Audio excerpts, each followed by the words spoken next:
parce qu'il est assez important pour l'éditrice. Il y a la Lune évidemment, donc l'ambivalence de la Lune, et la harpe, puisque l'éditrice en a joué pendant longtemps. Et pour elle, c'est un symbole assez fort de la diversité qu'elle veut donner au sein de cette maison d'édition. Chaque corde représentant un auteur, une autrice différent, avec une voix différente à porter. On est à la fois basé sur du fantastique, de la science-fiction, il peut y avoir de la romance, il y a du thriller aussi.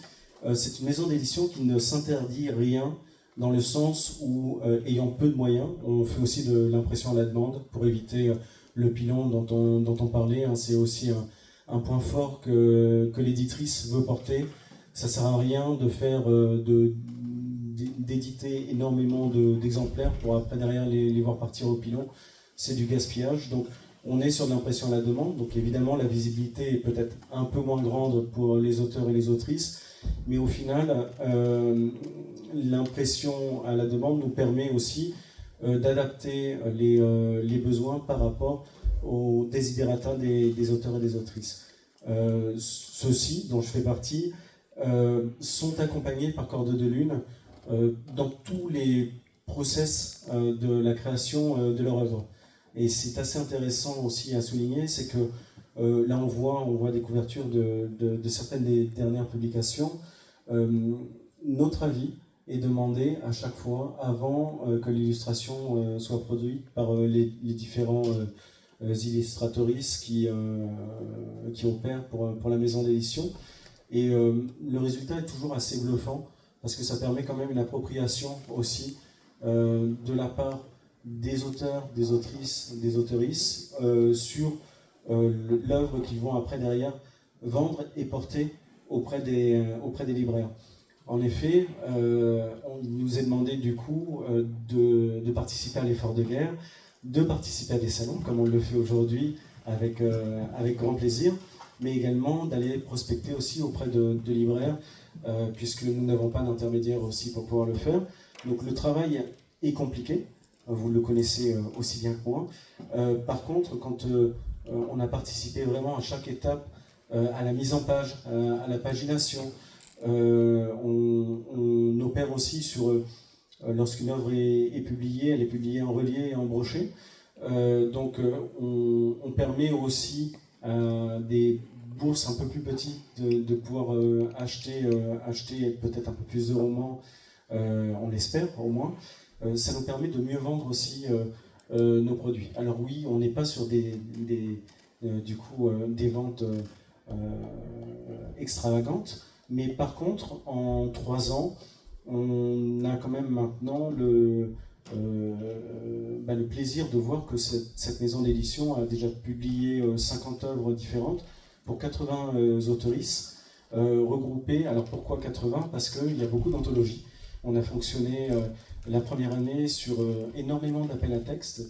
C'était un souhait de Chloé Garcia de pouvoir élargir au plus le panel et d'ouvrir finalement les portes de la publication à des jeunes autoristes pas forcément connus, dont je fais partie aussi.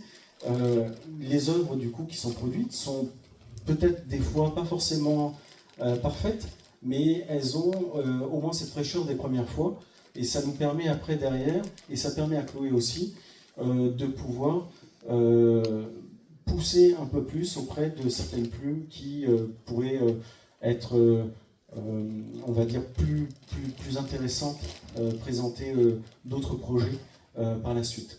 D'où le nombre de publications assez important. On est sur une trentaine de publications par an, à peu près. D'accord. Tu disais que tu étais auteur dans la maison. Est-ce que tu veux nous parler peut-être un petit peu plus de ton travail Alors, j'ai publié dans... Je suis novelliste à la base, donc j'ai publié dans différentes maisons d'édition, petites maisons d'édition. Avec Corde de Lune, c'est vraiment particulier parce que j'ai eu la chance de pouvoir avoir un texte sélectionné dans la première anthologie. Depuis, j'ai pu être publié dans 4 anthologies différentes et une novella. Je pense du coup que c'est un bon symbole en fait de cette maison d'édition, c'est que grâce à Corde de Lune, j'ai pu publier ma première novella en mon nom propre, et grâce à Corde de Lune aussi, j'ai pu participer à des festivals, à mes premiers festivals en tant qu'exposant. Donc c'est vraiment quelque chose d'hyper intéressant. C'est une maison d'édition dans laquelle aussi on s'entraide énormément. Et les premiers festivals qu'on a fait ensemble, on a appris, on a fait des erreurs comme tout le monde. Mais du coup, ça permet aussi de donner un effet d'aubaine aussi aux autres autoristes de la maison d'édition, en leur disant attention, ne faites pas ça, faites plutôt ça. Et donc il y a beaucoup d'entraide dans cette maison d'édition. Peut-être souligner 2 œuvres particulières, comme tu nous les avais demandé au sein de cette maison d'édition. Alors il y en a beaucoup, hein. il y en a beaucoup qu'on aime bien, mais il y en a peut-être 2 qui sont emblématiques. La première, c'est celle d'Ingrid Rowe, qui en fait a écrit Essudem, qui est un roman qui traite de la violence faite aux femmes et de la violence faite aux enfants. On y croit beaucoup à cette histoire. Pourquoi ? Parce que ça fait 1 an qu'elle est sortie, et ça fait 1 an que les retours sont très positifs, notamment des retours de la part de nombreuses femmes, certaines qui ont vécu ce type de violence. Ça a permis énormément d'échanges avec l'autrice de ce roman-là. Donc c'est assez touchant parce qu'il y a eu énormément d'échanges, et du coup elle a pu écrire dans la foulée une novella, toujours dans le même environnement. On est sur du fantastique, du contemporain fantastique. Donc vraiment quelque chose d'intéressant, parce que c'est une thématique qui touche beaucoup de personnes et qui n'est pas forcément développée à l'heure actuelle ou mise en avant. Donc nous, on veut le mettre en avant avec cette maison d'édition. Et puis, une autre œuvre qui est une novella. Là, on profite d'un effet d'aubaine particulier, puisque cette novella a été sélectionnée, a fait partie de la première sélection du Grand Prix de l'Imaginaire. Donc quand on est une petite maison d'édition comme Corde de Lune, ben, c'est quelque chose quand même d'important. Donc c'est la jeune fille qui écoutait chanter les vents solaires. Je suis assez content d'avoir retenu le titre et de l'avoir sorti correctement. Je vous inviterai du coup à venir à notre stand, parce qu'on a la chance d'avoir l'auteur présent aujourd'hui pour pouvoir défendre cette novella.